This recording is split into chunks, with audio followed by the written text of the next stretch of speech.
سلامتی ہے میں اور مولانا میں محمد اویس ربانی اس وقت انجینئر محمد علی مرزا کے ساتھ ہوں.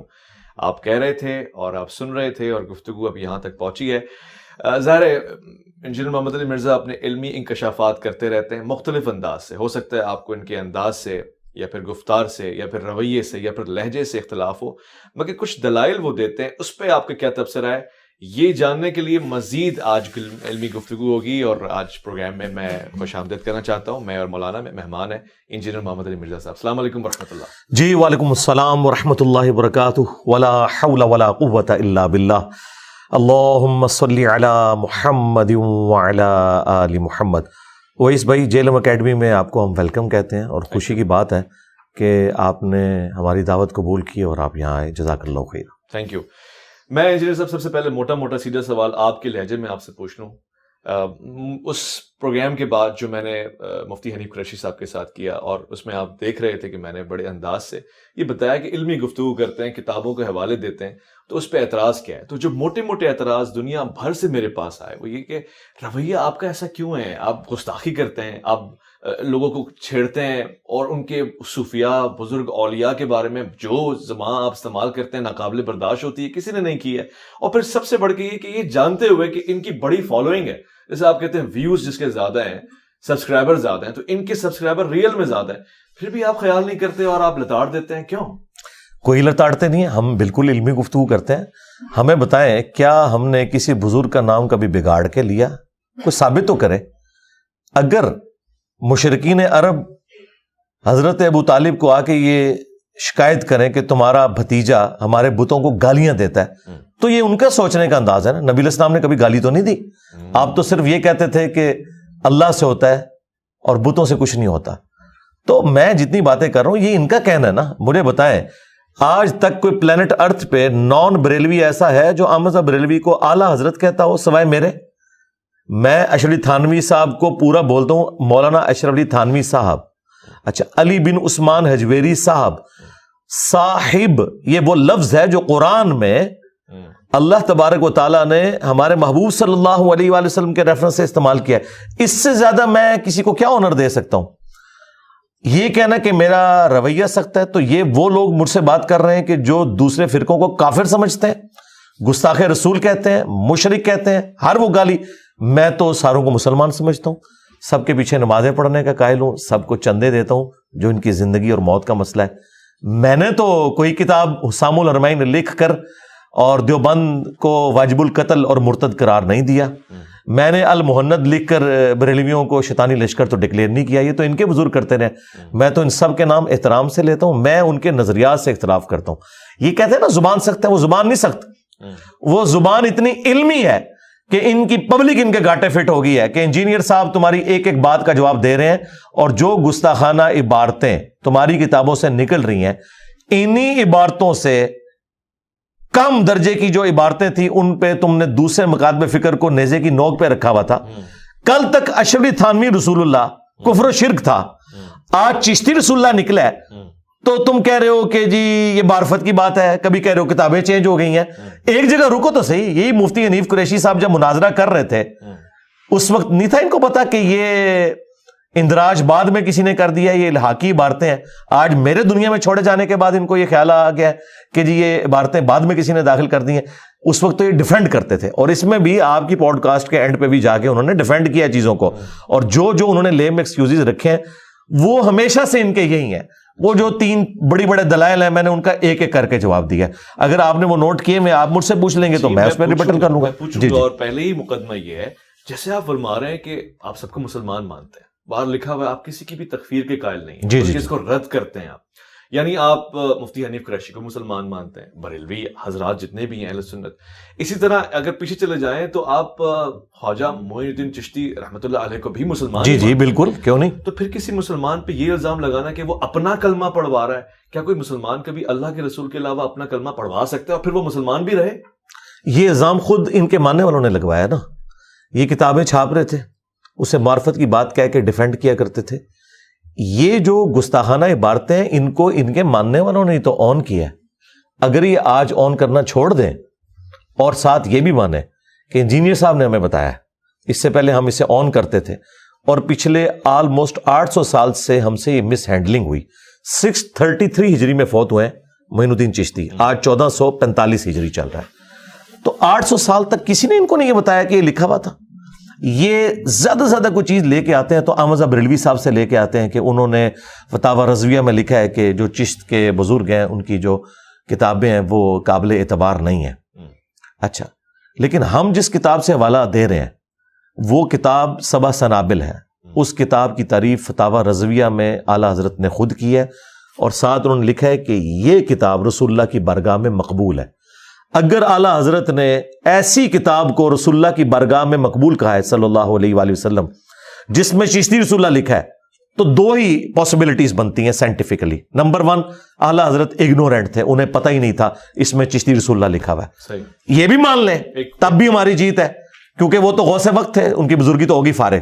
یہ تو کہتے ہیں دلوں کے حال بزرگ جانتے ہیں. دوسرا, انہیں پتہ تھا اور جان بوجھ کے انہوں نے چھپایا, پھر بھی فارغ. تو یہ فیصلہ کریں انہوں نے کہاں کھڑے ہونا ہے. تو اعلیٰ حضرت اس میں مجرم ہیں, کیونکہ سبع سنابل کی انہوں نے تعریف کی ہے اور الٹا اس کو رسول اللہ کی طرف منسوب کر دیا صلی اللہ علیہ وآلہ وسلم. ایک کتاب جس میں چشتی رسول اللہ لکھا ہوا ہے, اور اعلیٰ حضرت کے زمانے کی چھپی ہوئی فارسی زبان کی سبع سنابل, ان کی کاپیز بھی ہم نے لگائی ہیں. آپ یہ نہیں کہہ سکتے کہ اعلیٰ حضرت کوئی 500 سال پہلے آئے ہیں, ان کو تو 100 سال ہوئے, فوت ہوئے 1921 میں ان کی ڈیتھ ہوئی ہے. آج چل رہا ہے اگست 2023, بمشکل 102 سال ہوئے جس بندے کو فوت ہوئے. اس کے زمانے کی چھپی ہوئی سبع سنابل بھی موجود ہے, حشر بہشت کی فوائد السالکین جو اس کا رسالہ ہے وہ بھی موجود ہے. کتابیں کوئی نہیں بدلی, ان کی تو سیاہی بھی خشک نہیں ہوئی ہے. ایسا ہی ہے انجینئر صاحب, بات تو یہی ہے کہ ان کتابوں کو ڈیفینڈ بھی کیا جا رہا ہے, مگر انہوں نے کچھ زاویے دی ہیں. مطلب حنیف قریشی صاحب نے کہا کہ ایک فرضی سچویشن یہ ہے کہ اولیاء اللہ کی زبان پہ اللہ بولتا ہے, یعنی وہ اپنی نمائندگی نہیں کر رہے. مثلا ایک واقعہ ہے حضرت علی کرم اللہ وجہہ کا کہ جس میں وہ کہہ رہے ہیں کہ جی مجھے غصہ مجھ پہ غالب نہیں ہے, میں اللہ کی راہ میں لڑا تو تھوکنے کی کوشش کی, میں نے اس کو صبر کے ساتھ دیا. تو یہاں پہ اگر یہ فرض کر لیا جائے کہ اولیاء اللہ کی زبان پہ اللہ کلام فرما رہا ہے, اور وہ بتانا یہ چاہ رہے ہیں کہ جی اللہ کا رتبہ بڑا ہے اور اللہ کے رسول اس کی مخلوق ہے, یعنی وہ اپنی بڑائی اور کبریائی نہیں بتا رہے, تو کیا اس کو ایکسیپٹیبل سمجھا جائے گا؟ یہی تو ہم کہہ رہے ہیں کہ مولا علی علیہ السلام جب وہ غصے کی حالت میں اس کافر کے پیٹھ سے اترے تو انہوں نے کیا کہا, سبحانی ما اعظم شأنی, میں پاک ہوں, دیکھو میری شان کتنی بلند ہے. یا مولا علی علیہ السلام نے یہ کہا کہ لوائی اعظم من لوائی محمد, میرا جھنڈا محمد کے جھنڈے سے بڑا ہوگا. یہ مولا علی کے زمانے میں ہوتے نا تو جو خوارج کے ساتھ جنگ نہروان ہوئی ہے نا, تو جنگ نہروان کا پارٹ 2 جو ہے ان کے ساتھ ہو رہا ہوتا. یعنی کس بات کو کہاں جا کے جوڑتے ہیں. اب مجھے یہ بتائیے, آپ یہ کہہ رہے ہیں کہ اللہ ان کے منہ سے بولتا تھا, کیا کسی پیغمبر کے بارے میں کسی مسلمان کا یہ عقیدہ ہے کہ اس کے منہ سے اللہ بولتا ہے؟ قرآن میں ہے وما ينطق عن الهوى ان هو الا وحی یوحى, یہ نبی اپنی خواہش نفس سے کچھ نہیں کہتے, یہ وہ کہتے ہیں جو اللہ تعالیٰ انہیں وحی فرماتا ہے. نبی علیہ السلام نے اپنے بارے میں کبھی کلیم نہیں کیا کہ میرے منہ سے اللہ بولتا ہے. خالق اور مخلوق کا فرق تو رہے گا. ان کے پاس زیادہ سے زیادہ کوئی مثال ملتی تھی نا تو وہ کہتے ہیں جی درخت میں سے آواز آ گئی. اچھا, اسی طریقے سے جبل طور کے اوپر اللہ تعالیٰ نے تجلی فرمائی, لیس کمثلہ شیء, اللہ کی مثل کوئی شے نہیں ہے. کیا ان کا یہ عقیدہ ہے کہ اللہ تعالیٰ درخت میں حلول کر گیا تھا؟ نہیں, کبھی بھی نہیں یہ کہیں گے. یا اس پہاڑ کے اندر اللہ تعالیٰ حلول فرما گئے, وہ کہیں گے کہ یہ ساری متشابہات ہیں, ان کی ہم تفصیلات میں نہیں پڑھتے. جب تم اس طرح کی چیزوں کی تفصیلات میں نہیں پڑھتے تو پیغمبروں کے اوپر جھوٹ کیوں مانتے ہو کہ ان کے منہ سے اللہ ویسے بولا؟ تو کل کو آپ یہ کہو گے کہ پیغمبروں کے ذریعے اللہ تعالیٰ نے تجلی فرمائی جس طرح کے جبل طور کے ذریعے تجلی فرمائی, تو بتاؤ کیا نبی علیہ السلام کے ذریعے کوئی اس طرح کی تجلی ہوئی ہے اللہ تعالیٰ کی؟ یہ رسول اللہ کے اوپر جھوٹ باندھ رہے ہیں. اور بخاری اور مسلم دونوں میں حدیث ہے, مولا علی علیہ السلام کہتے ہیں میں نے خود نبی علیہ السلام سے یہ بات سنی تھی کہ میری طرف بات منسوب کرنا کوئی عام بات نہیں ہے, جس نے میری طرف جھوٹ منسوب کیا وہ اپنا مقام جہنم میں دیکھ لے. یعنی کہ وہ اسلام سے گیا. جی, اس لیے کہ انہوں نے رسول اللہ کی طرف وہ بات منسوب کی ہے جو نبی علیہ السلام نے اپنے بارے میں کی نہیں ہے. تو یہ اللہ تعالیٰ نبی علیہ السلام کے منہ سے کہاں بول رہا؟ دوسری بات, اچھا یہاں پہ رک کے آپ کے اپنے دلائل میں آپ پہلے کہہ چکے ہیں کہ آپ کسی کی تکفیر کے قائل نہیں ہیں, اس سے تو آپ ثابت کر رہے ہیں کہ وہ اسلام سے خارج ہو چکے ہیں. جی, وہ مفتی حنیف قریشی صاحب نے خود کہا ہے کہ ہمارے سامنے ہوتے, ہم ان سے پوچھتے, اگر وہ اقرار کرتے تو ہم فتویٰ دے دیتے. تو مفتی صاحب ہم بھی فتویٰ دے رہے ہیں, اس پہ ہمارا اتفاق ہے. آپ کی پوڈ کاسٹ میں وہ کہہ چکے ہیں جی میں نے یہ بات کی ہے کہ وہ اب بندہ دنیا سے چلا گیا, آج ہم اس کی باتوں پہ بات کر رہے ہیں, ہم بزرگوں کو بینیفٹ آف ڈاؤٹ دے رہے ہیں نا. میں نے کہا ایک ٹن اس نے ذہن رکھا ہوا ہے کہ یہ معین الدین چشتی نے نہیں کہلوایا ہوگا, اگر انہوں نے کہلوایا تو واقعی وہ کافر تھے, اس میں تو کوئی دوسری رائے نہیں ہے. اور خود یہ حنیف قریشی صاحب نے بھی کہا کہ اگر وہ ہمارے سامنے ہوتے ہم ان سے پوچھتے, اگر وہ نہ مانتے تو ہم فتویٰ دیتے. تو مفتی صاحب مان چکے, یہ میرا مقدمہ انہوں نے تسلیم کر لیا ہے کہ فتویٰ دیتے. بعد میں انہوں نے جو تعویلات کی ہیں وہ بعد کی چیز ہے, وہ مان چکے ہیں یہ کلمات کفر ہیں, اگر وہ اڑیں گے تو ہم ان کے اوپر فتویٰ دیں گے. اچھا اب آ جائیں, مجھے یہ بتائیے, کل تک تو یہ مفتی حنیف قریشی صاحب اور ان کی پوری جماعت کہتی تھی کہ با خدا دیوانہ باش با محمد ہوشیار, کہ دیوانگی صرف اللہ کے لیے چلے گی, نبی الاسلام کے ریفرنس سے اگر کوئی دیوانگی کی بات کرو گے تو ہم کفر کا فتویٰ دیں گے. تو مجھے بتائیں, سبحانی ما اعظم شأنی, یہ تو اللہ کے بارے میں ہو گیا, ہمارے نزدیک تو یہ بھی کفر ہے. لیکن یہ لوائی اعظم من لوائی محمد جو بایزید بستامی کی طرف منسوب ہے, ایک ٹن حسن ظن رکھ لیتے ہیں, یہ تو رسول اللہ کی انہوں نے شفاعت کے اس عقیدے کے اوپر ڈاکہ مارا ہے, اور ان کا ہے کہ محمد اور تمام انبیاء میرے جھنڈے کے نیچے ہوں گے, اور 7 الفاظ ہیں میں قسمیاں کہتا ہوں یہ بات. اس کی تعویل فرید الدین عطار نے بھی کی, اس نے کہا کہ ان کے منہ سے اللہ بول رہا تھا, انہوں نے بھی کہا کہ اللہ بول رہا تھا. ہم یہ کہتے ہیں ٹیکنیکلی آپ کا یہ جواب اس لیے غلط ہے کہ کیا قیامت کے دن 2 جھنڈے ہوں گے, ایک اللہ کا ہوگا اور ایک اس کے رسول کا ہوگا. آپ شان الوہیت اور شان رسالت کا مقابلہ کروا رہے ہیں, اور ہم تو عیسیٰ ابن مریم کے لیے بھی جھنڈا ماننے کے لیے تیار نہیں ہے. تو آڈے بابے تو شاہ ہی کوئی نہیں, ٹھیک ہے. تو کیا رسول اللہ صلی اللہ علیہ وآلہ وسلم کے ہاتھوں میں جو لواء الحمد ہے, اس کے پیرلل میں اللہ تعالیٰ نے کوئی اور جھنڈا رکھا ہوا ہے؟ اللہ کا ہی جھنڈا ہے, وہی اللہ کا جھنڈا ہے. ہم بتاتے ہیں یہ کون سے جھنڈے ہیں, اگر ہیں یہ تو وہ بخاری مسلم میں ہے کہ قیامت والے دن ہر غادر اور خائن کے لیے میدان محشر میں ایک جھنڈا گاڑا جائے گا. اچھا, کہ یہ ہے غادر, اس نے خیانت کی تھی, اور میدان محشر کے سامنے پیش کیا جائے گا لوگوں کو کہ یہ خائن تھے. میں سمجھتا ہوں اگر انہوں نے اپنے بزرگوں کو بچانا ہے تو بچا لیں, ادروائز اگر یہ کہیں گے ان کے بزرگوں نے یہ باتیں کی ہیں تو ہم کہیں گے ہاں تمہارے بزرگوں کا جھنڈا ہوگا, وہ وہی جھنڈا ہوگا جو بخاری مسلم میں ہے کہ جو غادر کے لیے, جس نے دین کے ساتھ خیانت کی. جو میں کہتا ہوں کہ ان لوگوں نے عزتیں اویل کی اللہ اور اس کے رسول کے نام کے اوپر, چندے بٹورے انہوں نے اللہ اور اس کے رسول عز و جل و صلی اللہ علیہ وآلہ وسلم کے نام کے اوپر, سواریاں سوار کی انہوں نے مکے اور مدینے کے نام کے اوپر, لیکن پھینکی بغداد شریف میں, اجمیر شریف میں, دیوبند شریف اور بریلی شریف میں. غداری کی ہے انہوں نے. اچھا, ہاں بالکل غداری کی ہے. دیکھیں نا, اس لیے اللہ تعالیٰ نے سزا بہت بڑی دی ہے نا میری شکل میں, یہ آپ سے میرے نبی سا ہے ہی کوئی نہیں, تیرے سارے بابے شاہی کوئی نہیں, اگر وہ نبی کے مقابلے پر آ جائیں. چونکہ یہ لا کے کھڑا کر رہے ہیں تو ہم کاٹ کے پیچھے پھینکیں گے علمی طور پہ. اچھا, لیکن ایک چیز مسنگ ہے اور عوام بھی یہ کہہ رہی ہے. مثلاً پیر مہر علی شاہ صاحب پروردگار کروڑوں رحمتیں فرمائے, ان کے اوپر مناظرہ کرتے تھے, میدان میں آ جاتے تھے قادیانیوں کے خلاف بھی, اور پھر ایک تاریخ ہے اولیاء اللہ کی. آپ پہ اعتراض یہ کہ آپ مناظرے سے راہ فرار اختیار کرتے ہیں, آپ کہتے ہیں ویڈیو تک محدود رہو, سامنے نہیں بیٹھ سکتے. مطلب مفتی طارق مسعود صاحب کا واقعہ ہوا, پھر مفتی حنیف قریشی صاحب کا یہی اصرار ہے کہ آمنے سامنے بیٹھے, ہم آپ کا احترام کریں گے, آپ کی حفاظت بھی کریں گے. پھر مسئلہ کیا ہے؟ مفتی طارق مسعود صاحب کا جو معاملہ ہے وہ الگ سے ہے, اس کے اوپر میں ویڈیو ریکارڈ کروا چکا ہوں, وہ چیز ہی کچھ اور تھی. اور ابھی بھی کسی کو شوق ہے وہ آ جائے. پیر مہر علی شاہ صاحب جب نکلے تھے غلام احمد قادیانی دجال کے مقابلے پر, تو انہوں نے کوئی چھوٹو تو لانچ نہیں کیا نا, خود آئے تھے نا. تو لگائیں گے اپنے بڑوں کو ہوا, نکالیں بڑے, ہم تو کہہ رہے ہیں, اور یہ ان کی خواہش پہ. میں نے کبھی رائے فرار نہیں کیا. میں یہ کہہ رہا ہوں کہ اس وقت صرف مولانا فضل الرحمان صاحب کے ہاتھ کے اوپر 5 لاکھ علماء کی بیعت ہے. صحیح, میں ان میں سے کسی عالم کے ساتھ بات کرتا ہوں, 5 لاکھ اور آئیں گے. 5 لاکھ آئیں گے. میرے پاس تو عمر نو بھی ہو, ختم نہیں ہوگا, تو ڈائریکٹ فائنل کھلاؤ مجھے. تمہارے عقیدے کے اوپر برا وقت آیا نا تو بڑا لانچ کرو نا. ہمارے صحابہ کرام پہ جب برا وقت آیا غزوہ حنین میں, بخاری مسلم میں ہے, صرف 80 بندے نبی الاسلام کے ساتھ رہ گئے, تو آپ اکیلے آگے بڑھے. انا النبی لا کذب انا ابن عبد المطلب. تو یہ بھی نکالے نا, میں ہوں مفتی مجیب الرحمان, اس میں کوئی شک نہیں. میں ہوں بریلویوں کا امام. میں ہوں مفتی تقی عثمانی, اس میں کوئی شک نہیں. دیوبندیوں کا امام. اور یہ ان کی خواہش پہ, مجھے کوئی خواہش نہیں ہے. چونکہ یہ کہتے ہیں کہ حق پہ ہونے کی دلیل یہ ہے کہ انجینئر سامنے نہیں بیٹھتا, اس کے پیچھے ریزن یہ نہیں کہ میں بیٹھنا نہیں چاہتا. میں کہتا ہوں بڑا لانچ کرو, بڑے کو بٹھاؤ, اور بڑا بیٹھے تو مسئلہ ختم ہو جائے گا. لائیو بیٹھتے ہیں, آپ بے شک اس میں اینکر بن جائیں, ویڈیو ریکارڈ کروائیں, مجھے تو کوئی اعتراض نہیں. آئے آپ ہم سے گستاخانہ باتوں پہ بات کریں, عقیدہ ختم نبوت کے اوپر بات کریں, عقیدہ توحید کے اوپر بات کریں. ہم اسی طریقے سے اپنے علمی دلائل رکھیں گے. لیکن چھوٹوں کے ساتھ اگر بیٹھیں گے تو چھوٹوں کی تو پارٹی ہیں. اس وقت مفتی حنیف قریشی صاحب تو ایک چھوٹی بریلویت کی ایک پارٹی کو ریپرزینٹ کر رہے ہیں نا. جو ڈومیننٹ پارٹی ہے وہ تو اشرف جلالی یا الیاس قادری پارٹی ہے نا. وہ تو یہ ایک دوسرے کو ناسبی اور رافضی کہتے ہیں. یہاں پہ بھی اگر مشترکہ کوئی بڑی شخصیت ہے وہ مفتی منیب صاحب ہے.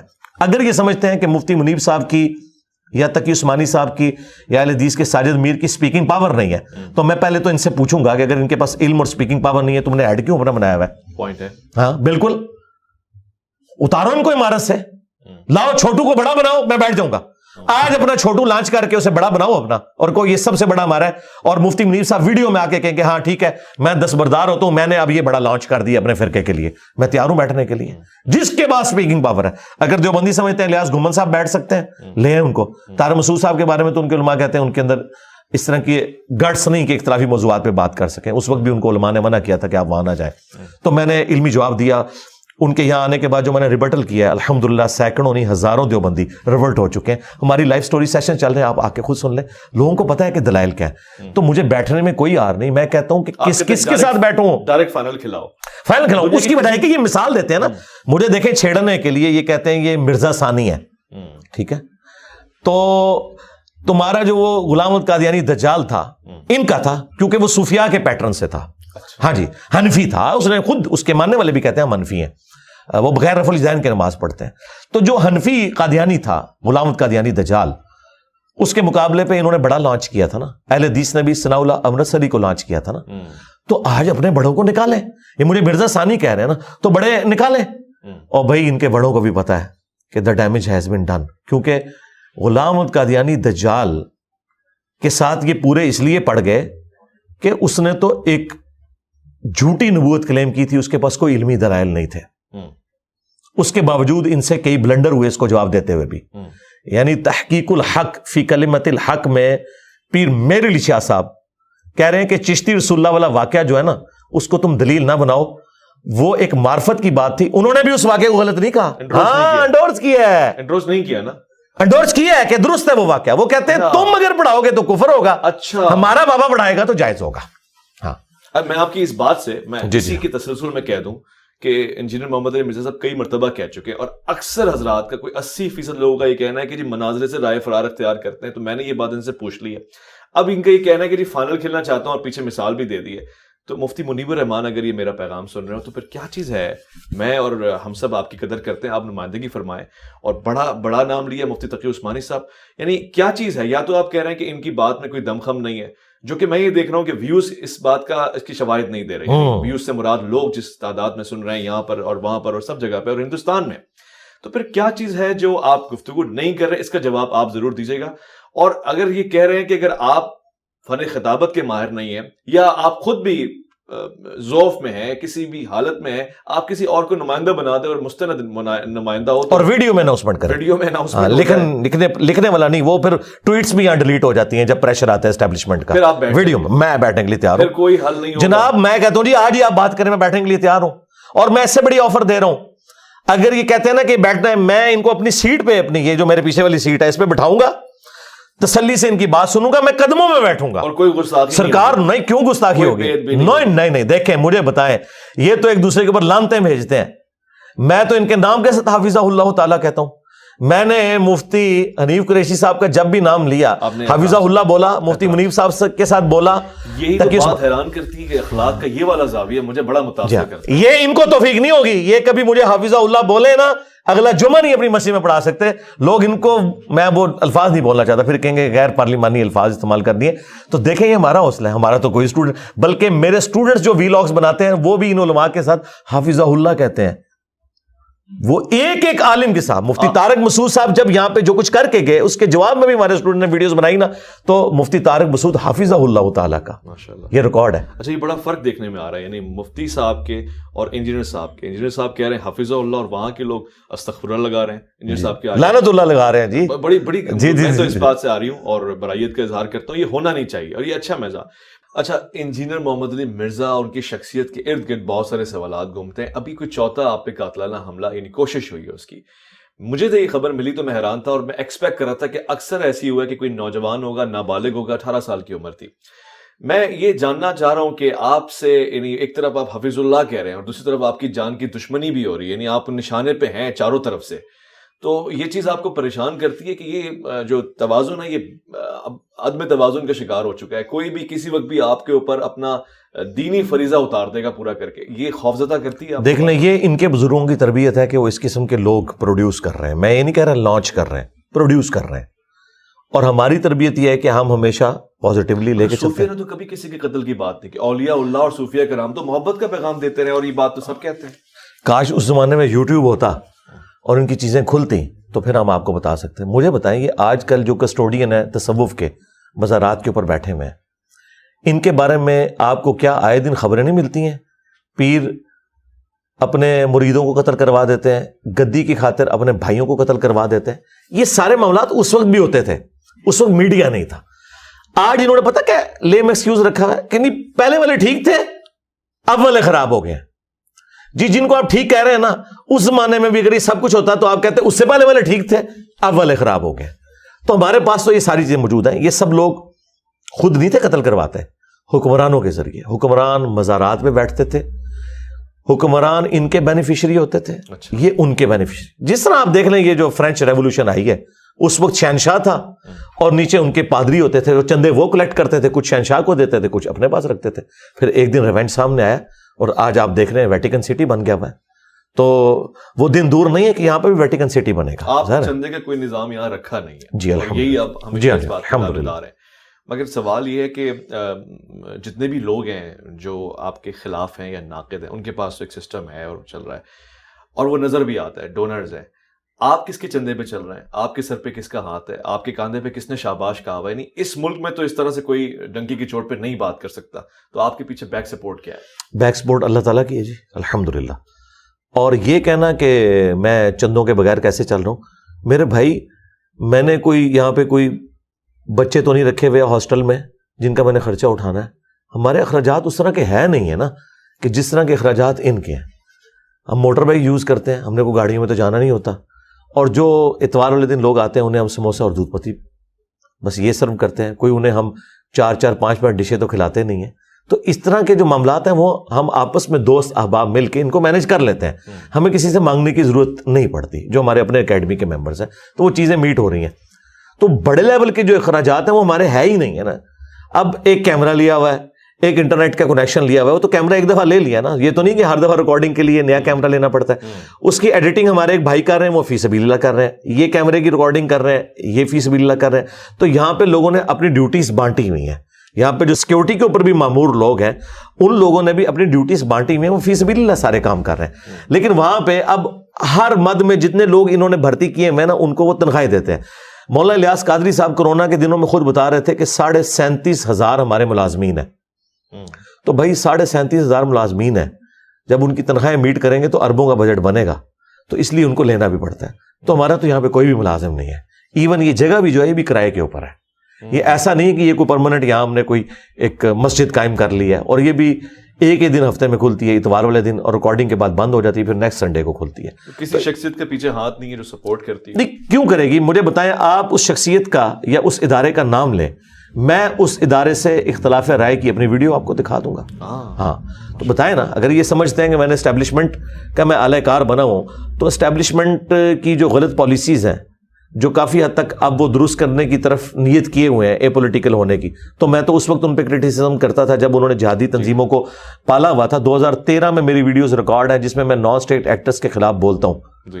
آج اگر وہ خود نان اسٹیٹ ایکٹر کے خلاف بولنا شروع ہو گئے ہیں FATF حافظہ اللہ تعالیٰ کی برکت سے، تو میں تو حافظہ اللہ اس سے کہوں گا کیونکہ پاکستان میں سکون آیا اس کی برکت سے. ورنہ ہمیں تو کوئی عقل نہیں آ رہی تھی کہ ہم نے کوئی اپنے آپ کو درست کرنا ہے. یا ضرب عزم حافظہ اللہ تعالیٰ اور رد الفساد حافظہ اللہ تعالیٰ، یہ ساری جو برکات اکٹھی ہوئی ہیں نا، تو یہ الحمدللہ اب نیشن اس کے بینیفٹ دیکھ رہی ہے. لیکن ان تمام چیزوں سے پہلے میں وہی پالیسی رکھتا تھا جو آج رکھتا ہوں. تو آپ یہ کہہ سکتے ہیں کہ اسٹیبلشمنٹ یا ادارے میری پالیسی پہ آ گئے، نہ کہ میں ان کی پالیسی کے اوپر آیا ہوں. تو میں اختلاف رائے تو کرتا ہوں، اللہ کا شکر ہے الحمدللہ. آپ کی تاریخ بھی بتا رہی ہے کہ پہلے یعنی یہ تمام باتوں کی ضمن میں یہ بات کہہ رہا ہوں کہ آپ پہلے دعوت اسلامی میں بیٹھتے تھے, آپ وہاں شاگرد بھی رہے یعنی بریلوی تھے, پھر اس کے بعد آپ اہل حدیث کے عقائد سے بڑے متاثر ہوئے, پھر مولانا اسحاق صاحب کے ساتھ آپ کی نشستیں رہیں. تو جو آپ کی زندگی میں تغیر آتا جا رہا ہے, تبدل آتا جا رہا ہے, مستقبل کا انجینئر محمد علی مرزا کون ہوگا؟ شیعہ؟ نہیں, مستقبل تو یہی ہے جو ہم مسلم ہیں. اور اس کے اوپر میں اینٹی وینم اور پھکی اور الزامی جواب دیتا ہوں. یہ بڑے فخر سے بتاتے تھے سیدنا سلمان فارسی کے بارے میں کہ جی وہ پہلے یہودی تھے, پہلے آتش پرست تھے, پھر یہودی ہوئے, پھر عیسائی ہوئے, پھر نبی اسلام تک پہنچے, پھر مسلمان ہو گئے نا. تو مسلمان کے بعد بندہ کچھ بھی نہیں ہوتا. تو الحمدللہ میں حضرت سلمان فارسی کی سنت پہ عمل کرتے ہوئے سارے فرقے بدل کے اینڈ پہ مسلمان ہو گیا. ماشاءاللہ, یہ جواب ہے. اگر سلمان فارسی اسلام کی حالت میں گئے تو انشاءاللہ ان کا غلام بھی اسلام کی حالت میں دنیا سے جائے گا. یعنی آپ خود کو صحابی کے درجے پہ نہیں, درجے پہ نہیں, میں انہیں فالوور ہوں ان کا. ظاہر مثالیں تو میں نے ان کی دینی ہے نا. اگر آج میں اپنے نام کے ساتھ مرزا لگاتا ہوں, لوگ کہتے ہیں کیوں لگاتے ہوں, میں کہتا ہوں یہ صحابہ کی سنت ہے. ابو ذر غفاری, غفاری قبیلے کی نسبت ہے. ابو موسیٰ اشعری, اشعری قبیلے کی نسبت ہے. ابو ہریرہ الدوسی, یہ قبیلے کی نسبت ہے. تو صحابہ اکرام ہی ہمارے لیے رول ماڈل ہیں, ہم نے ان کو ہی لے کے چلنا. بڑے سارے لوگ آپ کو مرزائی اور قادیانی کہہ رہے تھے, آپ نے جس طرح سے رد کیا قادیانیت کا, اور جو چیزیں آپ نے تھیسس کی صورت میں, ویڈیوز کی صورت میں کی ہیں, اب ان لوگوں کے تاثرات کیا ہیں, وہ کہاں گئے؟ جناب ہم نے یہ رد ان کی وجہ سے نہیں کیا, ہم پہلے بھی رد کرتے تھے. لیکن جب انہوں نے یہ سب کچھ کیا تو پھر میں نے وہ رد جو پہلے کرتا تھا وہ دوبارہ سے ریپیٹ کیا, اور ساتھ میں نے چشتی رسول اللہ اور اشعری رسول اللہ کا زخم بھی چھیلا اور اسے کینسر بنا دیا. جناب بلوں میں گھس گئے آپ. اور اس کے باوجود اب بھی جو لوگ ہٹ درمی پہ اترے ہوئے نا, اب وہ کہہ رہے ہیں نہیں قادیانی تو نہیں ہے, قادیانی نواز ہے. اچھا, یہ کہہ رہے ہیں, اور اس کے لیے وہ مختلف لیم ایکسکیوزز ڈیوائز کرتے ہیں.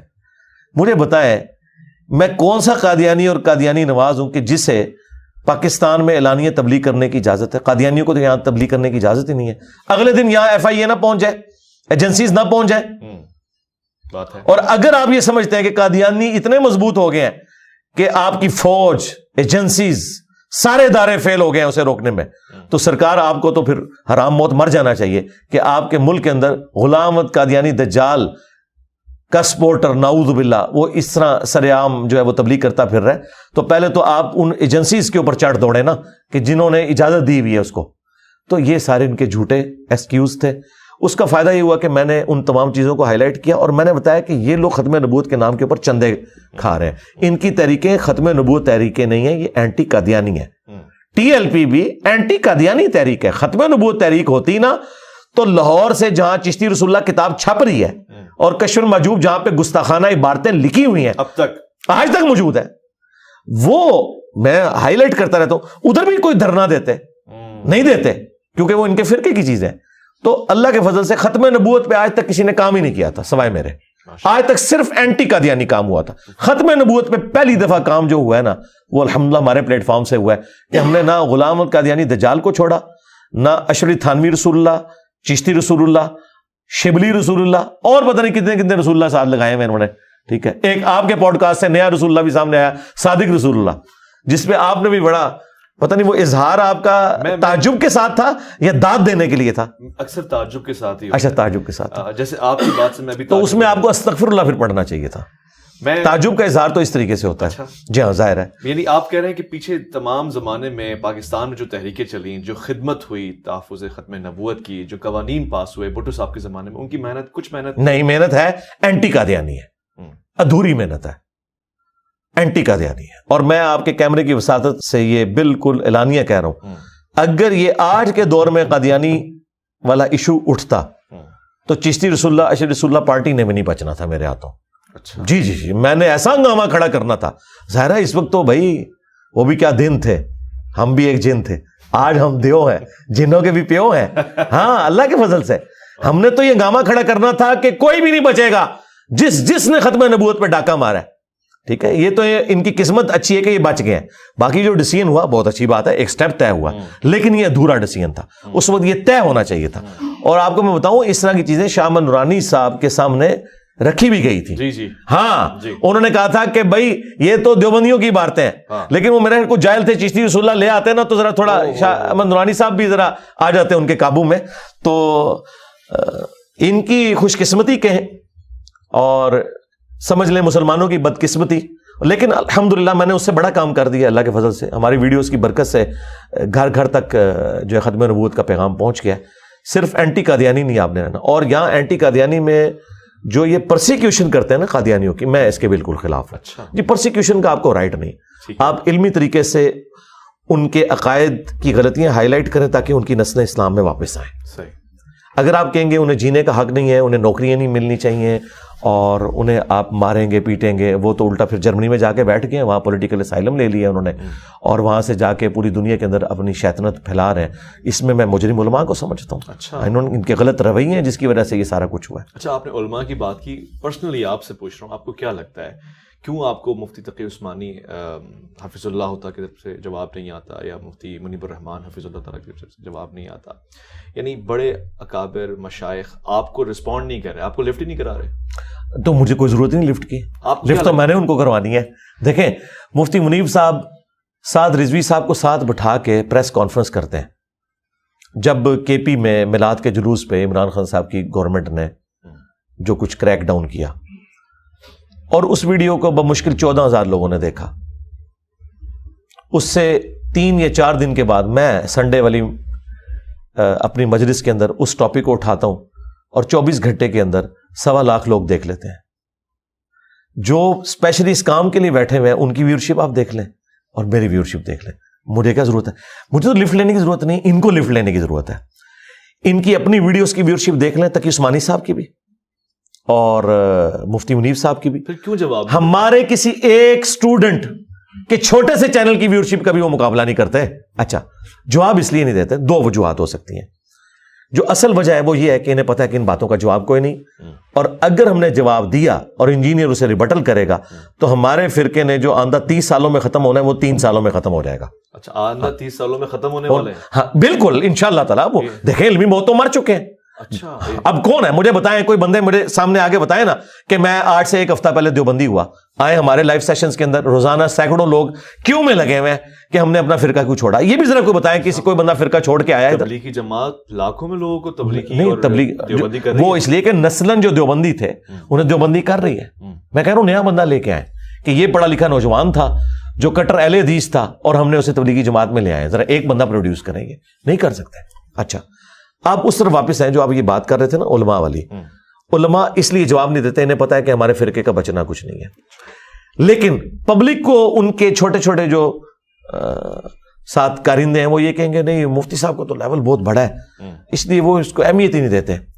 بھئی اگر اہمیت وہ نہیں دے رہے ہیں تو پوری دنیا کے علماء سارے فرقوں کے مجھے کیوں ٹارگٹ کیے ہوئے ہیں؟ صرف میرے علاوہ کوئی بندہ آپ نے دیکھا جس کے خلاف کوئی کلپ سارے علماء بنا رہے ہو؟ دنیا کی ہر مسجد میں میرے خلاف جمعہ پڑھایا جا رہا ہے. تو جب میں تمہارا ڈرونا خواب بنا ہوں اور یہ ڈرونا خواب ہونے کے باوجود تم کہہ رہے ہو کوئی فطرہ نہیں ہے, تو ٹھیک ہے سکون کرو. آئے دن کہتے ہو ہم دھرنا دیں گے, ہم FIR کٹوائیں گے. بھائی مصیبت تو تمہیں پڑی ہوئی ہے, تو تمہارے لیے میں نے آسانی کر دی ہے کہ بڑا لانچ کرو, اسے باہر نکالو. انہیں پتہ ہے کہ بڑا لانچ ہوا اس کے ساتھ بھی وہی کچھ ہونا ہے جو باقیوں کے ساتھ ہو رہا ہے. دلائل تو اس کے بعد بھی وہی ہے. اچھا, ہاں, بریلویوں کے پاس کون سی ایسی دلیل ہے جو مجھے نہیں پہلے پتا, میں خود بریلوی رہا ہوں, تو جواب تو اس نے دے دینا ہے. تو پھر ہمارے پاس کوئی لیم ایکسکیوز نہیں رہے گا کہ ہاں فلاں بڑا تھا ہمارا, وہ اگر آتا مقابلے میں تو ہم ہرا لیتے.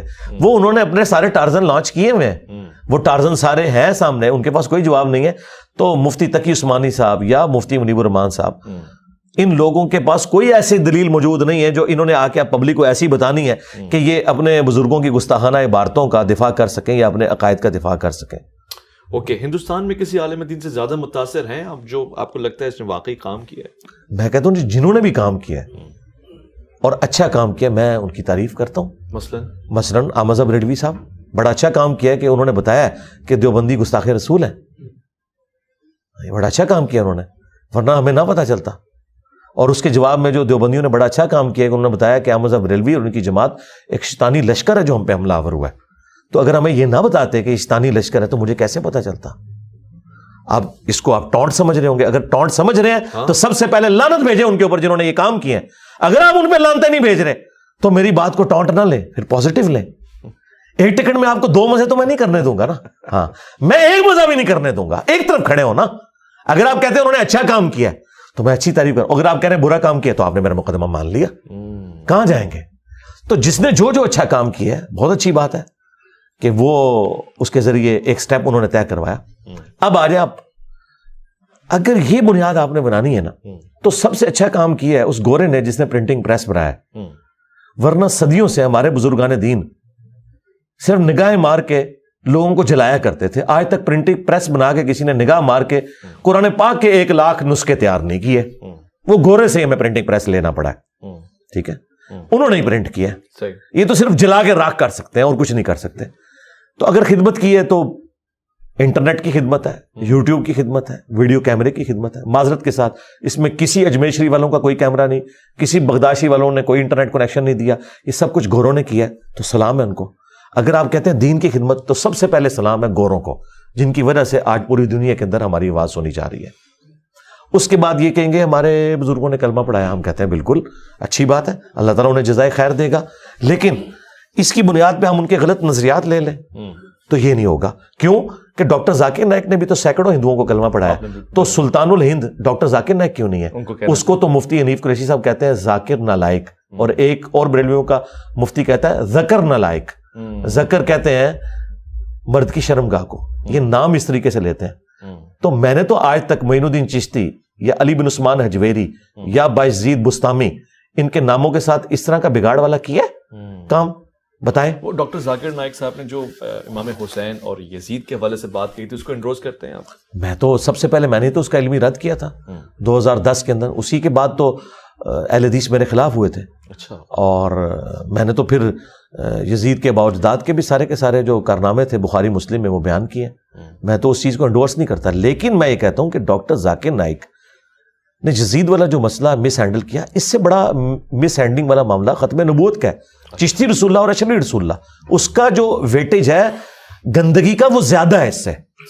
تو اس لیے میں اس کے اوپر زیادہ ایمفسائز کرتا ہوں اور زیادہ, اور اس کے اوپر بھی کرتا ہوں ڈاکٹر ذاکر نائک کے خلاف جتنی ویڈیوز ہیں علمی, یا وہ میری ہیں یا اکا دکا ویڈیو ڈاکٹر طیل قادری کی ہے یا ہمارے مولانا اسحاق صاحب کی ایک ویڈیو ہے, باقی ایک پوری سیریل اس حوالے سے وہ صرف میں نے ریکارڈ کروائی. ٹھیک. اچھا, میں نے جیسے آپ سے بڑی تفصیلی گفتگو کی, اور آخری سوال ہے, میں نے آپ سے پوچھا کہ وہ لوگ کیوں نہیں آتے, آپ نے بتایا مجھے لگتا ہے یہ وجوہات ہیں. ظاہر ہے میں نے آپ کی ویڈیوز ان کو بھی دکھائیں, لنکس بھی بھیجے, اور یہ ساری بات. اب میں ان کا کچھ جواب بھی لے کر آیا ہوں. جی جی. اور ان کا یہ کہنا ہے, اور مجھے لگتا ہے بڑا کوئی عقلی مطالبہ ہے ان کا. وہ یہ کہتے ہیں کہ مثلاً شاہد آفریدی ہے یا کوئی اچھا کرکٹ کا پلیئر ہے, اس کو کوئی گلی کا بچہ کہے کہ جی میرے ساتھ کرکٹ کھیلو, میں چیلنج کر رہا ہوں تو میں بال کرواؤں گا, تو وہ اس سے پوچھتے ہیں جی آپ کی ہسٹری کیا ہے, آپ کہاں سے سیکھے ہیں کرکٹ کو, کہاں کھیلتے ہیں آپ, کون سے گراؤنڈ میں. بزرگوں کا یہ کہنا ہے کہ انجینئر محمد علی مرزا سے پوچھو کہ کس مدرسے سے پڑھے ہیں, کہاں سے آپ نے فراغت حاصل کی ہے, آپ تو انجینئر ہیں. ان سوالات کا کیا جواب دیں گے بفور یو چیلنج دیم؟ یہ جواب تو میں نے کب سے دفنا دیے, اور جو لوگ یہ چیزیں سامنے رکھتے تھے وہ اب رو رہے ہیں کہ ہم نے یہ بات کیوں انجینئر کے سامنے کی. ایک ہی ہمارے پاس لیم ایکسکیوز تھا, اور اس کے ساتھ جو کچھ میں نے کیا ہے. سب سے پہلی بات یہ ہے, کرکٹر کی مثال دینا, ڈاکٹر کی مثال دینا, انجینئر کی مثال دینا ریلیجن کے پوائنٹ آف ویو سے وہ بالکل غلط ہے. اس کی وجہ یہ ہے کہ علم دین حاصل کرنا ہر مسلمان مرد و عورت کے اوپر فرض ہے, کرکٹر بننا ہر مرد و عورت کے اوپر فرض نہیں ہے. تو دین کا بیسک نالج تو ہر بندے نے حاصل کرنا ہے.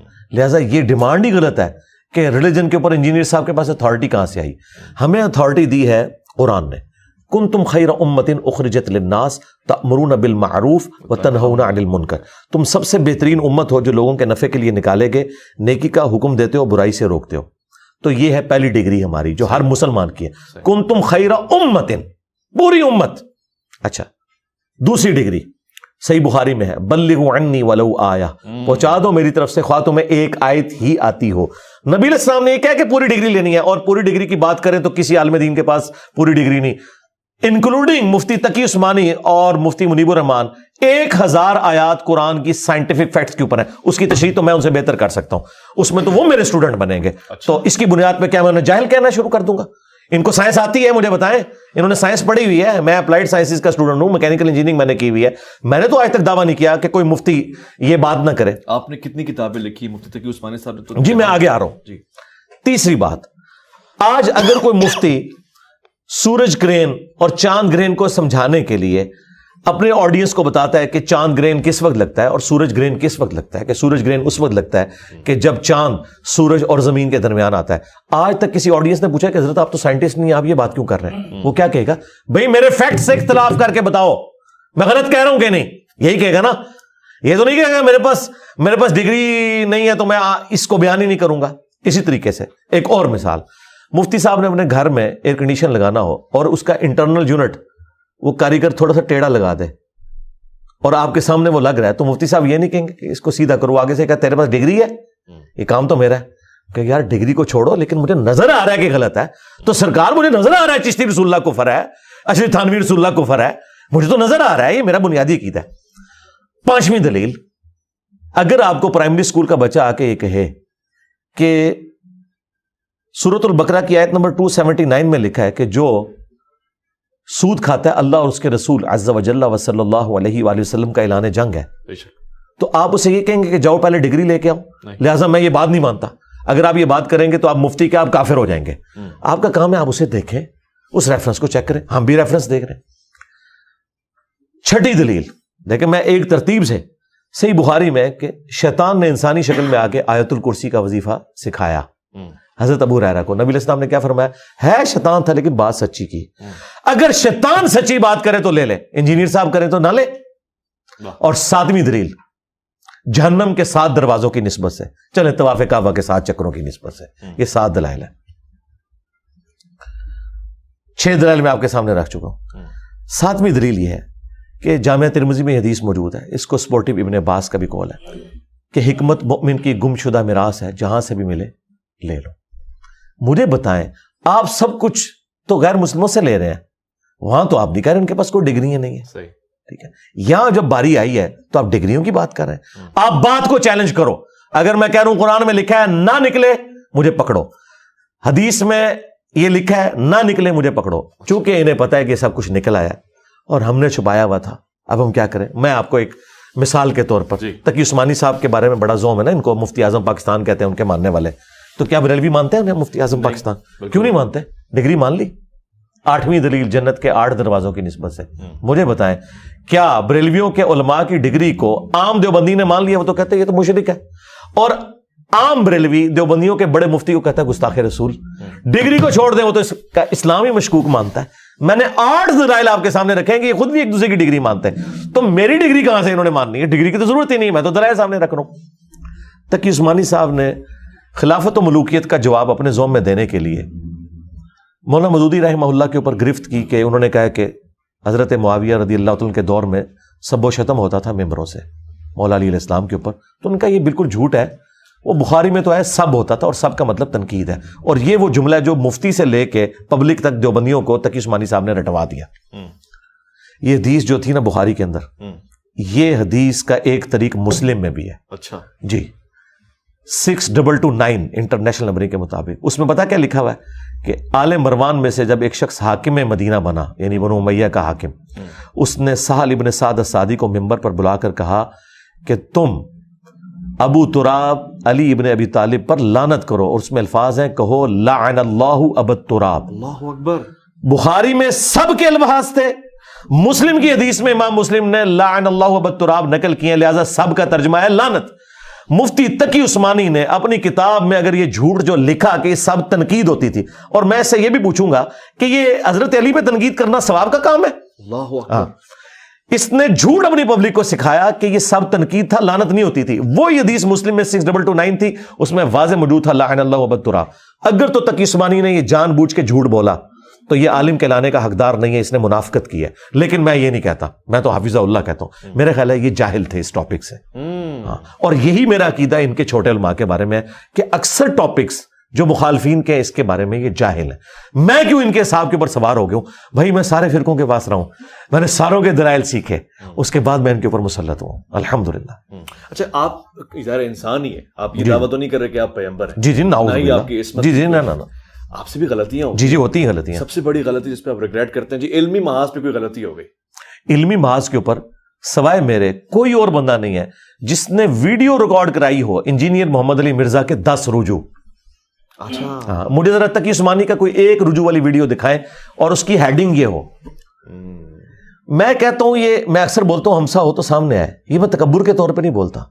ہر وہ گندگی جس کو تم گندگی سمجھتے ہو نا, اللہ نے میرا دامن اس سے پاک رکھا ہے, اور تمہارے بزرگوں میں وہ بدرجہ اتم موجود ہے. تکویری سوچ ہو, تکبر ہو, انا ہو, یہ میرا جو پیشن ہے نا, یہ میرا تکبر نہیں ہے, یہ میرے ایمان کا تقاضا ہے. اگر میں کانفیڈنس لوز کروں, میں جب کہتا ہوں یہ قرآن میں لکھا ہوا ہے, تو یہ میں قرآن کے اندر اپنے ایمان کا اظہار کر رہا ہوں. یہ انداز, یہ نبی اسلام کا انداز ہے.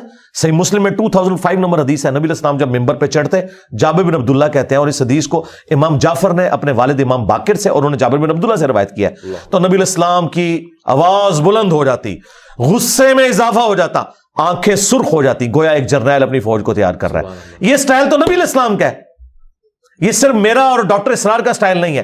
لیکن یہ چونکہ اس سٹائل کے عادی تھے جس میں انہوں نے جھوٹ سن کے تو لوری دے دے کے سلا دیا امت کو, تو اب ان کو یہ سٹائل آکورڈ لگتا ہے. انہیں یہ پتا نہیں, یہ سندر سٹائل ہے. باقی نارمل گفتگو میں تو ایک اچھے طریقے سے کرتا ہوں. اب مجھے بتائیں, شاید افریدی جب اپنے گھر میں اپنی بیوی سے روٹی مانگتا ہوگا تو پیار سے ہی بات کرتا ہوگا, لیکن اس کی بیوی نے کبھی اسے تان کیا ہے کہ میدان جنگ میں جا کے, یعنی کہ کرکٹ کے میدان میں, یہ تم ایسا سے کیوں کرتے ہو, تو میرے سے کیوں, یہ کون گلا کیوں ہوتا ہے؟ ہاں, آپ مجھ سے یہ بات کریں کہ میں نے کسی کو گالی دی ہو یا میں نے کوئی ریفرنس غلط کوٹ کیا ہو, تو الحمدللہ میں ہر وہ معاملہ جس کو یہ برائی سمجھتے ہیں اپنے دامن کو اس سے پاک کر کے چلتا ہوں, اور ہر وہ اچھائی جو یہ کلیم کرتے ہیں وہ اللہ کے فضل سے میرے اندر موجود ہے. اور ان کے بزرگوں میں نہیں, یہ کہتے ہیں نا اچھائی ہونی چاہیے, تکفیر نہ کرو. تمہارے سارے بزرگ تکفیر کر کے گئے. حسام الارمین میں دیوبندیوں کی تکفیر ہوئی ہے, اور المہند میں انہوں نے بریلویوں کی تکفیر کی ہے. شیطانی لشکر کہہ دیا حمزہ بریلوی کو, اور خوارج کی جماعت اہل حدیث کو کہا ہے. وہ تمہارے سارے بزرگ, اور اس پہ اشری تھانوی کے سگنیچر ہوئے ہیں. یہی تقی عثمانی صاحب کہتے تھے ہمارے بزرگ تو بڑی احترام سے بزرگوں کا نام لیتے تھے, المہند علی المفند, ہند کی تلوار ایک سٹھیائے ہوئے پاگل بابے کے سر پہ. جب آپ احمد بریلوی کو المفند کہہ رہے ہو تو تمہارے اخلاقیات کہاں گے؟ میں نے تو کبھی نہیں ان کو کہا المفند. ہاں, میں نے جنرل کہا ہے المہندس علی المفندین. ہاں انجینئر ہیں آپ. ہاں انجینئر, تمام مفندین کے اوپر. اب مفندین کون ہے, میں نام کسی کا نہیں لیتا. ہر وہ بندہ جو چشتی رسول اللہ, اشرف رسول اللہ کا دفاع کرتا ہے وہ مفند ہی ہے نا. بہت بہت شکریہ انجینئر محمد علی مرزا صاحب. یہ گفتگو انشاءاللہ جاری رہے گی. آپ کی گفتار سے جن لوگوں کو اور جو معاشرے میں موت پڑ گئی ہے, پہلے اس پہ بھی ہم بات کر لوں. مثلا آپ نے لتاڑ دیا مفتی حنیف قریشی صاحب کو, اور پیچھے ایک سوال میرے پاس ہے, میں پچھلی گفتگو میں آیا, ان سے پھر رابطہ بھی ہوا, اور دوبارہ ایک الزام جو آپ پہ بارہا لگتا رہا ہے اور ابھی بھی ہے کہ آپ جی خبر کو مقتدا, اور پھر ساری بات کا سینٹنس وہ انگریزی میں کہتے ہیں کہ ہینگ ہم ناٹ لیو ہم کو آپ قومے کے ساتھ ہینگ ہم ناٹ لیو ہم کر دیتے ہیں. تو ایسے ہی آپ نے اشرف علی تھانوی رسول اللہ اور چشتی رسول اللہ کر دیا. اصل میں یہ بزرگوں نے اللہ کے رسول کی محبت میں کہے ہوئے کلمات ہیں, اور یہ ان کی طرف اشارہ نہیں کرتے. مطلب آپ اس کو جسٹیفائی ہوتا ہوا دیکھ رہے ہیں؟ اللہ نہ کرے جی, ہمیں تو اس سے پہلے موت آ جائے کہ ہم اس طرح کی چیزوں کو جسٹیفائی کریں. مجھے بتائیں, کیا سیدنا ابو بکر نے کبھی یہ کلمہ پڑھوایا لا الہ الا اللہ صدیق رسول اللہ؟ حالانکہ ابو بکر صدیق تھے, وہ کنایا کرتے, دونوں مطلب لیتے, زومانی جملہ بولتے, اور بعد میں کوئی پوچھتا تو وہ کہتے کہ میں صدیق کو نبی الاسلام کی طرف کر رہا ہوں, رسول اللہ بھی تو صدیق ہے. یا سیدنا عمر نے کبھی کلمہ پڑھوایا لا الہ الا اللہ فاروق رسول اللہ, یا غنی رسول اللہ, یا مرتضی رسول اللہ؟ کبھی بھی نہیں. یہ اس طرح کی جو تماش بینیاں یہ لوگ کر رہے ہیں, کیا یہ اللہ کے نبی الاسلام کے سامنے اس طرح کے جھوٹے لیم ایکسکیوزز کو جسٹیفائی کر سکتے ہیں؟ نیور, کبھی بھی نہیں کر سکتے. اور دوسری طرف ان کا حال یہ ہے کہ مخالف تھوڑی سی بھی کوئی بات میں الفاظ کا چناؤ ڈیفرنٹ کر دے تو یہ کہتے ہیں کہ جی گستاخی کی تعویل بھی نہیں ہوگی. یہاں پہ خود تعویل بیان کر رہے ہیں. جس چشتی رسول اللہ میں معین الدین چشتی صاحب نے چشتی سے مراد نبی الاسلام کو لیا. بھائی نبی الاسلام تو ہاشمی ہے, ان کا چشت سے کیا لینا دینا؟ اور عربی میں تو چے ہوتی ہی نہیں ہے. ہاں, عربی میں چے کہاں سے آ گئی؟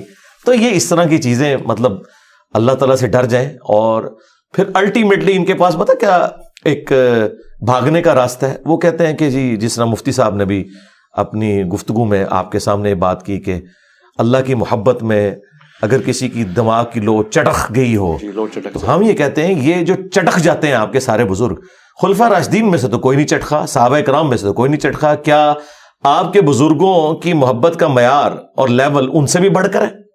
اچھا, پھر یہ کہتے ہیں کہ جی وہ جو بڑی ہستیاں تھیں ان میں ضبط تھا, ان میں ضبط نہیں تھا. ضبط نہیں تھا تو ٹھیک ہے, پھر پاگل ڈکلیئر کرو.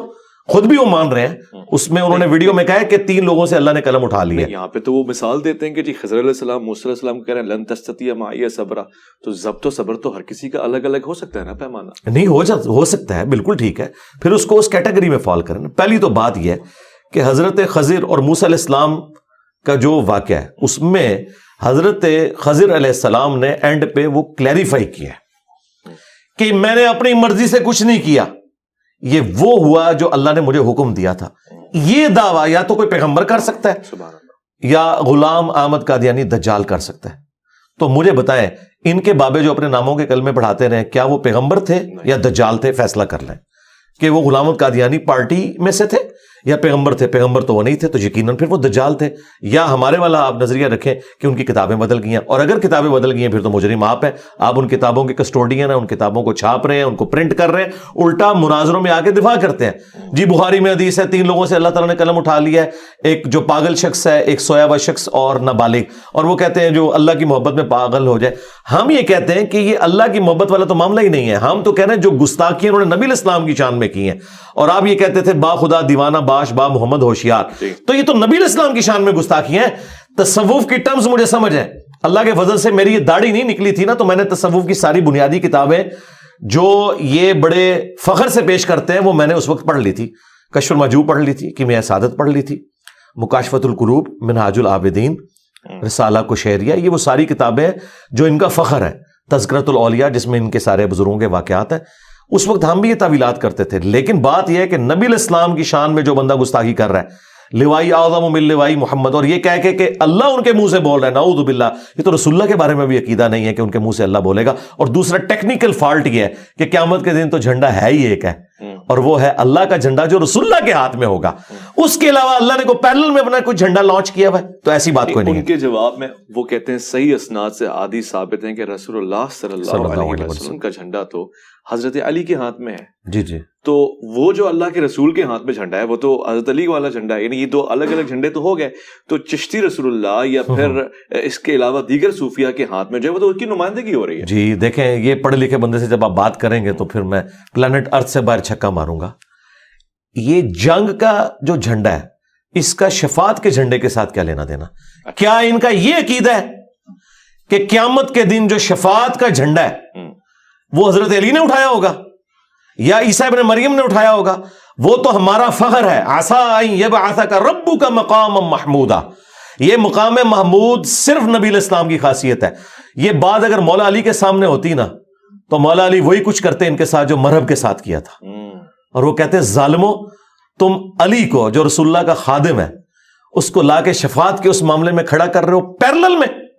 اور مجھے بتائیں جب نبی الاسلام کا جھنڈا حضرت علی کے ہاتھ میں ہوتا تھا تو وہ جہاد فی سبیل اللہ ہو رہا ہوتا تھا نا، تو اس وقت اللہ کا جھنڈا کس کے ہاتھ میں ہوتا تھا؟ کیونکہ اللہ کی راہ میں جہاد ہو رہا ہے، جھنڈا تو ایک ہی ہوتا تھا. تو قیامت کے دن بھی ایک ہی جھنڈا ہے، اس کا نام ہے لواء الحمد. اور بخاری مسلم کے الفاظ ہیں انا سید الاولین والآخرین، میں جتنے گزر چکے جتنے آنے والے میں ان کا سردار ہوں. پھر نبی علیہ السلام نے کہا اس لیے کہ سب کے سب لوگ اپنے سفارشی کو جب تلاش کریں گے تو آدم علیہ السلام کے پاس جائیں گے، وہ اپنی جان کی فکر میں ہوں گے، وہ کہیں گے مجھ سے غلطی ہوئی تھی، حالانکہ وہ معاف ہو چکی ہے. یوں کرتے ہوئے نوح علیہ السلام، پھر عیسیٰ علیہ السلام، موسیٰ علیہ السلام، مختلف پیغمبروں سے ہوتے ہوئے الٹیمیٹلی جب عیسیٰ ابن مریم کے پاس آئیں گے وہ کہیں گے آج ایک ہی شخص ہے جس کے ہاتھوں پر شفاعت کا دروازہ کھلے گا، تو محمد رسول اللہ کے پاس جاؤ. نبی علیہ السلام کہتے ہیں کہ میں اس وقت پھر اللہ تعالیٰ کی حمد کروں گا ان الفاظ میں جو اللہ تعالیٰ مجھے اسی وقت تعلیم فرمائے گا. اور اس حمد کی برکت سے میں جب تک اللہ چاہے گا میں سجدے میں رہوں گا، اور پھر اللہ تعالیٰ حکم دے گا کہ اے محمد سر اٹھائیے، آپ بات کریں، آپ کی بات سنی جائے گی، آپ شفاعت کریں، آپ کی شفاعت قبول کی جائے گی. نبی علیہ السلام کہتے ہیں میں خطیب ہوں گا تمہارا. تو نبی علیہ السلام تو انڈیویجول پرسنالٹی ہیں قیامت کے دن کے مہمان خصوصی. اور پھر نبی علیہ السلام نے کہا چاہو تو قرآن پڑھ کے دیکھو، عسیٰ ان یبعثک ربک مقاما محمودا، اے نبی ہم عنقریب آپ کو اس مقام پر فائز کرنے والے ہیں جہاں ہر شخص آپ کی حمد کرے گا. مقام محمود یعنی ایسا مقام جہاں پہ جو بندہ فائز ہے اس کی لوگ حمد کریں گے. قیامت کے دن کے مہمان خصوصی ہمارے محبوب صلی اللہ علیہ وآلہ وسلم ہے. اور اس منصب میں انہیں تو ابراہیم خلیل اللہ شیئر نہیں کر سکتے، تو سیدنا علی کیسے شیئر کر سکتے ہیں، یا کوئی اور کوئی شخص کیسے کوئی دعویٰ کر سکتا ہے؟ اور میں آپ کو بتاؤں صحیح مسلم کی حدیث ہے، نبی علیہ السلام نے فرمایا قیامت کے دن تمام انبیاء، تمام انسان میری طرف متوجہ ہوں گے، حتیٰ کہ ابراہیم خلیل اللہ بھی میری طرف متوجہ ہوں گے. حالانکہ ابراہیم وہ ہیں جن کی تعریف کرتے ہوئے ہمارے نبی تھکتے نہیں ہیں. ہاں اچھا، لیکن آپ فرما رہے ہیں کہ ابراہیم میری طرف متوجہ ہوں گے، میں خطیب بنوں گا سب کا. اچھا، اور اسی کو اعلیٰ حضرت نے ایک شعر میں کہا ہے وہ جہنم میں گرا ان سے جو مستغنی ہوا ہے خلیل اللہ کو حاجت رسول اللہ کی. یا اعلیٰ حضرت نے اس صحیح مسلم کی حدیث کا ترجمہ کیا ہے. مجھے بتائیں اب یہ گراوٹ کا لیول ہے ان بابوں کے ماننے والوں کا کہ کل تک یہ عشق رسول کے کسٹوڈین تھے, آج انجینئر صاحب کو ان کو عشق رسول سکھانا پڑ رہا ہے. تو لہٰذا ہمارا یہ مقدمہ بالکل درست ہے کہ انہوں نے عشق رسول کا صرف ایک میک اپ کیا ہوا تھا, اصل میں یہ عشق باباؤں میں گرفتار ہیں. لیکن انہوں نے چونکہ یہ اپنا چورن بیچنا تھا تو مسلمان تو وہ بات مانتا ہے جو اللہ کے نبی علیہ السلام کے راؤنڈ سینٹرڈ ہو. اسی لیے یہ ہر بات کو قرآن و سنت میں فٹ کرنے کی کوشش کرتے ہیں تاکہ رسول اللہ کی بھولی بھالی امت کو دھوکہ دینے کی کوشش کریں. اور میں آپ کو بتاؤں یہی وجہ ہے کہ میں خود ان دھوکہ بازوں میں شامل تھا, لیکن جیسے ہی مجھ پہ حقیقت کھلی تو میں نے کہا یار یہ تو بڑا دھوکہ, انہوں نے رسول اللہ کے نام پہ مجھے دھوکہ دیا ہے. تو میں نے پھر اس سسٹم کو للکارا ہے. اسی تو ہم عرض کرتے ہیں کہ وہ بھی کیا دن تھے, ہم بھی ایک جن تھے, آج ہم دیو ہیں, جنوں کے بھی پیو ہیں, یعنی ان مولوی جنوں کے. اللہ اکبر. خوبصورت. میرے خیال خاطر خواہ جواب چلا گیا آپ کی طرف سے, اور ویٹ کرتے ہیں کوئی اکابر میں سے بڑا آدمی اگر اس کا جواب نہیں آئے گا جی, ٹائم قیامت تک ہے. یہ میری کرامت ہے اور مجھے خوشی ہوگی کہ میری یہ کرامت غلط ثابت ہو اور کوئی ان کے اکابرین میں سے بندہ باہر آ جائے. اور یہ بھی میں ان کی خواہش پہ کروں, مجھے کوئی خواہش نہیں. ان کے کہیں بھولے بھالے جو چند لوگ بھیڑیں بچ گئی ہیں نا, جن کو یہ زوم ہے کہ فلاں اگر آ گیا نا تو انجینئر صاحب کو بھگا دے گا. نہ سرکار, ماں نے ایسا کوئی بندہ نہیں جمیا, نہ مرے ہوئے میں سے نہ زندوں میں سے, جو انجینئر صاحب کے قرآن و سنت کے دلائل کا مقابلہ کر سکے. انجینئر صاحب کا نہیں, انجینئر صاحب جو قرآن و سنت سے دلائل لا کے رکھ رہے ہیں. مجھے بتائیں کس کی جرت ہے کہ چشتی رسول اللہ یا اشرف رسول اللہ کا دفاع کرے آگے. آپ کا دعویٰ اپنی جگہ, لا تقنطوا من رحمت اللہ. مجھے امید ہے کہ شاید کسی کا ضمیر جاگے گا اور کوئی ذمہ داری سمجھے گا اپنا جواب دینا. ضرور ایک نتیجہ تو ہم نے حاصل کر لیا ہے, اور ساتھ ساتھ یہ للکار بھی چلی گئی, یہ پیغام بھی چلا گیا ہے. جو مشائخ ہیں, جو اکابر ہیں, جو سربراہ ہیں, جو اپنے اپنے مسالک میں ایک چہرہ رکھتے ہیں, وہ آئیے بیٹھ جائیے اور گفتگو میں سوالات کا جواب دیجیے. میں ضامن بننے کو تیار ہوں, اور میں دیکھ رہا ہوں اور سن رہا ہوں کہ یہاں بڑا کانفیڈنس ہے, خود اعتمادی ہے. اب سوال آپ کی طرف ہے, مجھے یقین ہے کہ کوئی بہتر جواب آئے گا. اپنا خیال رکھیں گے آپ. میں اور مولانا میں ویس ربانی کو دیجیے گا اجازت.